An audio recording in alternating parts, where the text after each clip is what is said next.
The ruling party Zanu Yopihwa has congratulated the Venezuelan president Nicolas Maduro on his re-election in the country's presidential vote held on 28 July 2024. Aiwa tona nyika yeZimbabwe yonguva yekungonopemberera vamwe vachita free and credible elections, but munyika yeZimbabwe aiwa tichiona muchiita madisputes nekukweshana zvinenge zvichiitika munyika yeZimbabwe. Saka mina mashoko abuda nyonga muzara nhasi kuti bo subscribe wala ikoti on the bell icon. Tichipinda munyonga muchinzi according to Venezuela's National Electoral Council CNE, with the 96.87% of the ballots counted, Maduro secured 51.95% of the votes, defeating opposition candidate Edmundo Gonzalez, who received 43.18% of the votes.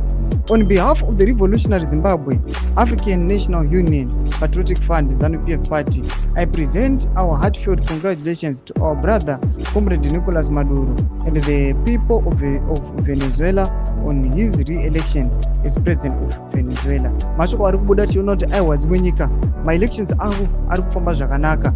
Aiwa vanova vachicongratulatiwa nyika yeZimbabwe pakuita ma-credible elections. Chipotudze mafunguro enyu muri kudii pamusoro pechiitiko ichi. Aiwa pinda comment section medu mutudze mafunguro enyu. Musangano subscribe, like, channel on the bell icon.